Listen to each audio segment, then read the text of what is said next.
Right big TV digital exclusive breaking news చూస్తున్నాం. అనుస్థావరాలపై క్షిపణుల వర్షం కురిపిస్తున్నటువంటి ఇజ్రాయిల్ ఆ దేశ బ్యాంకింగ్ వ్యవస్థపై కూడా దెబ్బపడేటట్లుగా కనిపిస్తోంది.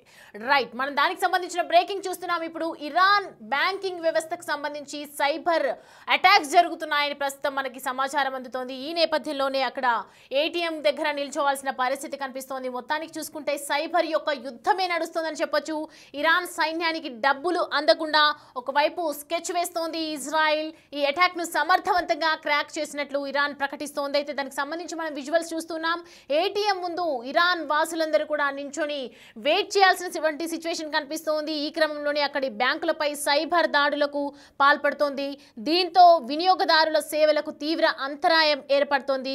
ఇరాన్లో అతిపెద్ద బ్యాంక్ సెఫా బ్యాంక్ పై దానికి సంబంధించినటువంటి విజువల్స్ లో మనకు కనిపిస్తోంది. ఇజ్రాయెల్ హ్యాకర్లు సైబర్ దాడికి పాల్పడినట్లు అక్కడి మీడియా వెబ్సైట్లలో కూడా కథనాలు వెలువడుతూ ఉన్నాయి. ఆ బ్యాంక్ కస్టమర్లు ఏటీఎంల నుంచి నగదు తీసుకునేటందుకు వీలు పడటం లేదని చెప్పాలి. అయితే ఇరాన్లోని పలు గ్యాస్ స్టేషన్లకు సంబంధించినటువంటి ఆర్థిక లావాదేవీలు సెఫా బ్యాంక్ ద్వారానే జరుగుతూ ఉంటాయి మొత్తానికి అక్కడ చూస్తుంటే. అయితే దీనిపై సైబర్ దాడికి పాల్పడితే కనుక దాని ప్రభావం గ్యాస్ స్టేషన్ల ద్వారా నిర్వహణ పైన పడుతుందని అక్కడి అధికారులు ఎప్పటి నుంచో చెప్తున్నటువంటి మాట. అప్రమత్తమైనటువంటి సాంకేతిక నిపుణులు ఎప్పటికప్పుడు అక్కడ అవసరమైనటువంటి చర్యలు తీసుకుంటున్నట్లు అక్కడ మీడియా పేర్కొంది. అయితే మరోవైపు తాజా పరిస్థితులపై ఇరాన్ సెంట్రల్ బ్యాంక్ అధికార ప్రతినిధి కూడా స్పందించడం జరిగింది. బ్యాంకింగ్ సేవలకు ఎలాంటి ఇబ్బందులు లేవని సజావుగా సాగుతున్నట్లు చెప్పారు. అయితే ఇరాన్పై ఇజ్రాయెల్ చేస్తున్నటువంటి వైమానిక దాడుల నేపథ్యంలో ఇది 8వ రోజు అని చెప్పొచ్చు. అయితే అనుస్థావరాలు కీలక ప్రాంతాలే లక్ష్యంగా మరోసారి విరుచుకుపడుతూ ఉంది. అయితే పశ్చిమ ఇరాన్ ప్రాంతంలో ఫైటర్ జెట్ల బాంబుల మూత మోగిస్తుంది. ఒకవైపు ఇరాన్ శాంతి ఒప్పందం కుదుర్చుకునే క్రమంలో ఉన్నటువంటి నేపథ్యంలో అటువంటి ప్రయత్నాలు ఉన్నటువంటి నేపథ్యంలో ఇదివరకు మనం చూసాం 2 JJ-31, JJ-32, JJ-33 విమానాలు ఒమన్కి చేరుకున్నటువంటి సిచ్యువేషన్. అధికారులతో దౌత్య చర్యలు ఏర్పరచుకున్నటువంటి సిచ్యువేషన్ మనం చూసాం. సో ప్రజెంట్ అయితే మనం చూస్తున్నాం ఇరాన్కి సంబంధించినటువంటి బ్యాంకులో నిలిచిపోయినటువంటి ప్రస్తుతం క్యూ లైన్లో నిలబడుతున్నారు. అక్కడ ఇరాన్ వాసులు ఏటీఎంల ముందు పెద్ద ఎత్తున క్యూ లైన్లు కడుతూ ఉన్నారు. ఎందుకు సడన్గా అటాక్ జరిగింది, సైబర్ అటాక్ జరిగింది అనే దానిపై ఎప్పటికప్పుడు జరుగుతూనే ఉన్నటువంటి నేపథ్యంలో ప్రజెంట్ అయితే చూస్తున్నాం మనం ఇరాన్ సైన్యానికి డబ్బులు అందకుండా చేసినటువంటి ప్లాన్ ఇది అని చెప్పొచ్చు. ఇజ్రాయెల్ చేస్తున్నటువంటి ఈ ఏదైతే చర్యలు పాల్పడుతూ ఉందో మొత్తం ఇరాన్లో ఉన్నటువంటి సైన్యానికి డబ్బులు అందకుండా చేస్తున్నటువంటి ఇది. ఈ అటాక్ ను సమర్థవంతంగా క్రాక్ చేసినట్లు ఇరాన్ ఒకవైపు ప్రకటిస్తున్నటువంటి నేపథ్యంలో మనకైతే కనిపిస్తూ ఉంది. వాళ్ళు అనేక ఇబ్బందులు పడుతూ ఉన్నారు. ఏటీఎం మిషన్స్ దగ్గర సైబర్ అటాక్స్ తో ఇరాన్కి చుక్కలు కనిపిస్తున్నాయని చెప్పొచ్చు. ఇజ్రాయెల్ చేసినటువంటి మరి ఈ పెద్ద ఎత్తున చేసినటువంటి ఈ ప్లాన్ ఆఫ్ యాక్షన్ ఎలా ఉంది ప్రజెంట్ అయితే మనం చూస్తూ ఉన్నాం. ఎక్కడైతే ఏటీఎం సెంటర్ల దగ్గర నిలిచిపోయినటువంటి వ్యక్తులు చూస్తే మనకు క్లియర్ కట్గా మనకి అర్థమవుతుంది. సైబర్ యొక్క యుద్ధమే జరుగుతుందని చెప్పొచ్చు. వారం రోజుల్లో మొత్తం కూడా ఇరాన్పై 2 సైబర్ అటాక్స్ జరిగాయి. గతంలో కూడా మనం చూసాం ఇరాన్ ప్రభుత్వ టెలివిజన్ ఛానల్తో పాటు అలాగే ఇటు ప్రతి ఒక్కరు కూడా మీడియా వార్తల్లో కథనాలు వస్తూ ఉన్నాయి.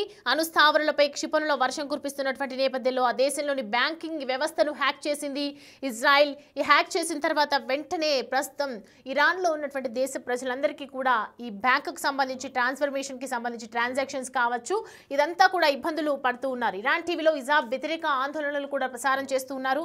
సో ప్రజెంట్ ఇరాన్లో పరిస్థితి మాత్రం ఆర్థికంగా దెబ్బపడినట్లు కనిపిస్తోంది. ఇప్పటికైనా మరి ఈ యుద్ధం ఆగదా అనేది ఇంకా వెయిట్ చేయాల్సినటువంటి సిచ్యువేషన్ కనిపిస్తుంది. మరి బ్యాంకింగ్ వ్యవస్థ అనేది ప్రతి దేశంలో ప్రతి ఒక్కరికి కూడా అవసరమైనటువంటి వ్యవస్థ. సో ఇది ఆగిపోయింది అని అంటే మాత్రం ఖచ్చితంగా ఇరాన్ వెనుకడుగు వేయాల్సినటువంటి సిచ్యువేషన్ కనిపిస్తుందని చెప్పొచ్చు. సో దానికి సంబంధించి కొన్ని ప్రజెంట్ మనతో మాట్లాడడానికి రామ్దాస్ అందుబాటులో ఉన్నారు. మా కొలీగ్ రామ్దాస్, రైట్ నౌ ఆర్థిక వ్యవస్థ బ్యాంకింగ్ సంబంధించినటువంటి వ్యవస్థ దెబ్బతిన్నట్లే కనిపిస్తుంది. ఎందుకంటే చూస్తున్నాం ఏటీఎం మిషన్స్ ముందు కూడా ప్రతి ఒక్కళ్ళు అక్కడ క్యూ లైన్లో నిల్చొని తీసుకోవాల్సినటువంటి సిచ్యువేషన్ కనిపిస్తుంది. అంటే ఇజ్రాయెల్ చేస్తున్నటువంటి హ్యాకింగ్ వ్యవస్థతో మరి ఇరాన్ పరిస్థితి ఏంటి ప్రస్తుతం? ప్రస్తుతం ఓవైపు భౌతిక దాడులు జరుగుతున్నాయి, మరోవైపు ఈ సైబర్ దాడులతో ఒక్కసారిగా ఇరాన్ కుదేలవుతున్న పరిస్థితి కనబడుతోంది. ఇజ్రాయెల్ వైమానిక దాడులతో పాటు ఇప్పటికే ఇరాన్ తీవ్ర ఒత్తిడిలో తాజాగా ఈ సైబర్ దాడులు కూడా దేశం మళ్ళీ వస్తున్న ఇరాన్ చెందిన ప్రభుత్వ ఆర్థిక సంస్థలు అలాగే బ్యాంక్ అంటారు దానిపై కూడా సైబర్ దాడులు జరిగాయి.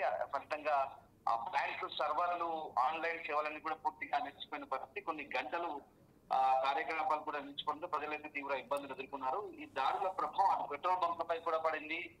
అలాగే నెట్వర్క్ లేకపోవడంతో ప్రజలు అటు ఇంధనం కూడా పొందలేని పరిస్థితి. దాంతో పాటు ఏజెన్సీలపై కూడా పూర్తిగా సర్వర్లు హ్యాక్ అయ్యాయి. సర్వర్ల హ్యాకింగ్ తో కంప్లీట్ గా సిస్టమ్ షట్ డౌన్ అయిన పరిస్థితి కొన్ని గంటల పాటు. ఇక్కడ సాధారణ జనజీవనం అయితే స్తంభించిపోయిందని చెప్పొచ్చు. ఎందుకంటే ఆ నెట్వర్క్ అదంతా లేకపోతే కనుక ఖచ్చితంగా ఇవన్నీ కూడా సిస్టమ్ ఆధారిత వర్క్స్ కాబట్టి ఖచ్చితంగా అవన్నీ కూడా నిలిచిపోయిన పరిస్థితి, షట్ డౌన్ అయినాయి కొద్ది గంటల పాటు. సో ఆ రకంగా గ్యాస్ స్టేషన్లు పనిచేయలేదు, ఏటీఎంలు పనిచేయలేదు, చాలా పెద్ద ఎత్తున ప్రజలైతే ఇబ్బందులు ఎదుర్కొన్న పరిస్థితి. మరోవైపు సాంకేతిక నిపుణులు కూడా పెద్ద ఎత్తున ట్రై చేశారు దాన్ని హ్యాకింగ్ తీసివేయడానికి. ఆన్లైన్ వ్యవస్థను తిరిగి ఎట్టకేలకైతే పునరుద్ధరించగలిగారు. అయినప్పటికీ కూడా భవిష్యత్తులో ఇలాంటి సైబర్ అటాక్స్ మరిన్ని జరగవచ్చనే భయం అయితే ప్రస్తుతం ఇప్పుడు ఇరాన్ పట్టుకుంది. మొత్తం మీద ఈ పరిణామాల నేపథ్యంలో ఇరాన్ ప్రభుత్వం అయితే ఇప్పుడు కీలక నిర్ణయం తీసుకుంది. ప్రభుత్వ అధికారులు అలాగే సిబ్బంది ఇంకా మిలిటరీ భద్రతా బలగాలు కావచ్చు, ఇదంతా కూడా పూర్తిగా పబ్లిక్ నెట్వర్క్ తో పనిచేసే ఈ ఫోన్లు కావచ్చు, ల్యాప్టాప్స్ కావచ్చు, స్మార్ట్ వాచెస్ కూడా వాడకూడదంటూ ఉత్తర్వులు జారీ చేసే పరిస్థితి. వారు వాడుతున్న పరికరాలను కూడా తక్షణమే హ్యాండ్ ఓవర్ చేయాలంటూ ఆదేశించిన పరిస్థితి.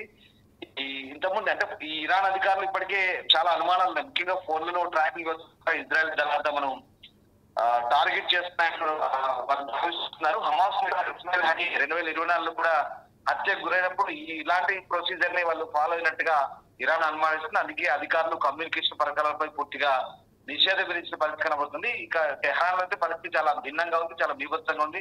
యుద్ధ ప్రభావం టెహ్రాన్ జనజీవనాన్ని పూర్తిగా దెబ్బతీస్తోంది. ఆహారం కొరత మొదలైంది, దుకాణాలు మూతపడంతో బ్రెడ్ కూడా దొరకని పరిస్థితి. సో ఆ రకంగా ప్రజలు ఇంటి నుంచి బయటకు రావడం కూడా భయపడుతున్న పరిస్థితి. సో మరోవైపు ఇప్పటికే అమెరికా అధ్యక్షుడు చాలా మందికి ఖాళీ చేయమంటే హెచ్చరికలు జారీ చేస్తున్న నేపథ్యంలో ఇక ఈ బ్యాంకింగ్ వ్యవస్థ కూడా షట్ డౌన్ అవడం దీనికి ఒక కారణంగా చెప్పొచ్చు. సో మొత్తం మీద కొంతమంది హ్యాకర్లు అయితే చాలా దారుణమైన అటాక్స్ చేస్తున్నారు, సైబర్ అటాక్స్. ఇంకా ఇక్కడ ప్రధానంగా చెప్పుకోవాల్సింది ఏంటంటే అతిపెద్ద క్రిప్టో కరెన్సీ ఎక్స్చేంజ్ పై కూడా దాడి చేసి దాదాపు $90 మిలియన్ల కొల్లగొట్టినట్టుగా బ్లాక్ చైన్ అనే ఒక అనలిటిక్స్ సంస్థ వెల్లడిస్తోంది. మామూలు విషయం కాదు, $90 మిలియన్ అంటే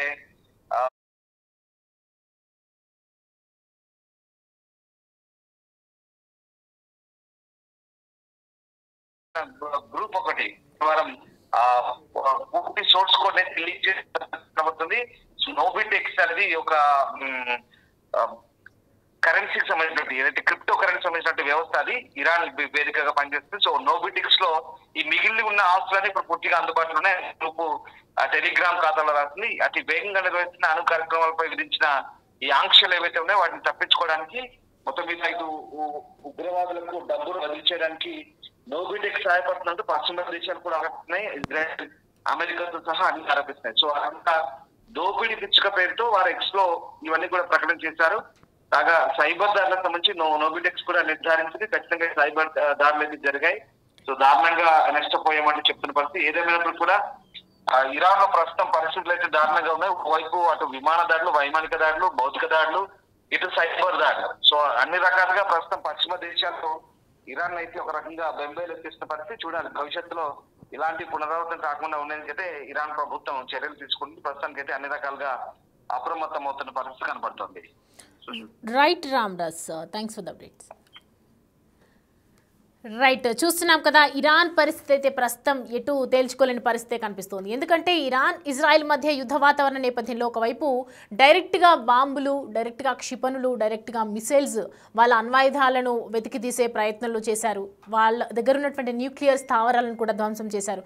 సో ప్రజెంట్ ఇలా జరిగినంత వరకు డైరెక్ట్ అటాక్ చేయడం అనేది ఒక ఎత్తు అయితే ప్రజెంట్ సైబర్ అటాక్ చేయడం అనేది నిజంగా ఒక దారుణమైనటువంటి సిచ్యువేషన్. ఆర్థిక సంక్షోభం మొత్తం దెబ్బతీసే ప్రయత్నం అయితే చేస్తోంది ఇజ్రాయిల్. దీనికి సంబంధించి ఎఫెక్ట్ కూడా కనిపిస్తోంది, ఇటు ఇంపాక్ట్ కూడా కనిపిస్తోంది. మరి ప్రజెంట్ ఇరాన్లో చోటు చేసుకున్నటువంటి దృశ్యాలు కూడా మనం అబ్జర్వ్ చేస్తే కనుక ప్రజెంట్ అక్కడ ఏటీఎంస్ దగ్గర కూడా సిచ్యువేషన్ దారుణంగా ఉంది. ఎందుకంటే చాలామంది క్యూ లైన్లో రావటం, తీసుకునే డబ్బులు తీసుకోవడానికి, డ్రా చేయడానికి ఎంతో సమస్యలు ఎదుర్కొంటున్నటువంటి సిచ్యువేషన్ కనిపిస్తుంది. దీని ప్రకారం చూసుకుంటే కనుక ఎవరైతే అక్కడ ఉన్నటువంటి ఇరాన్ సైన్యానికి సంబంధించి డబ్బులు చేరవేసే ప్రయత్న లోపం అనుకోవచ్చు. ఎందుకంటే సైన్యానికి డబ్బులు అందకపోతే వాళ్ళు ఒకవైపు ఆగిపోతుందన్న ఒక ఆలోచనతో ప్రజెంట్ ఇరాన్కి సంబంధించి ఫైనాన్షియల్గా దెబ్బతీసే ప్రయత్నం చేస్తోంది ఇజ్రాయెల్. సైబర్ అటాక్తో స్తంభించిపోయిందని చెప్పొచ్చు. ఇటు బ్యాంకింగ్ వ్యవస్థ, బ్యాంకింగ్ డేటా మొత్తాన్ని హ్యాకర్స్ అందరూ కలిసి డిలీట్ చేశారని చెప్తూ ఉన్నారు. సో బ్యాంకింగ్ డేటా క్లియర్ అయిపోతే మాత్రం నిజంగా ఇదొక ఏ దేశంలో ఇప్పటివరకు జరగనటువంటి సిచ్యువేషన్ కనిపిస్తోంది. ఏటీఎంల నుంచి డబ్బులు రాకపోవడంతో ప్రస్తుతం అయితే ఇబ్బందులు పడుతున్నారు ఇరాన్ దేశీయులు, ఇరాన్ వాసులందరికీ కూడా. మొత్తం ఓవరాల్గా మరి ఇరాన్ ప్రభుత్వం ఏ చర్యలు తీసుకోబోతుంది, ఇరాన్ అధికారులు ఎలా ముందుకెళ్ళబోతున్నారు, దీనికి సంబంధించి ఇంకా ఫైనాన్షియల్గా కూడా లోపరిచిపోవాలని అనుకుంటున్నారా, మరి డౌన్ అవ్వాలనుకుంటున్నారా, అసలు ఏం చేద్దాం అనుకుంటున్నారు? ఇరాన్ సైన్యానికి చేసినటువంటి ఈ స్కెచ్ ప్రకారంగా ప్రస్తుతం ఇజ్రాయెల్ చేస్తున్నటువంటి ఈ దాడులతో, సైబర్ అటాక్స్తో, ఫైనాన్షియల్గా అటాక్స్తో, ఈ సైబర్ వార్తో మరి ఇరాన్ ఏ విధంగా ముందుకెళ్ళబోతోంది? ఇరాన్ చేస్తున్నటువంటి ఏదైతే ఈ శాంతి చర్చల ఒప్పందం మరి కుదుర్చుకుంటారా, ఇజ్రాయెల్ ఓకే చేస్తుందా, ఈ రెండింటి మధ్య ఈ సఖ్యత కుదురుతుందా, యుద్ధం ఆగిపోతుందా, ఇవన్నీ వేచి చూడాలి.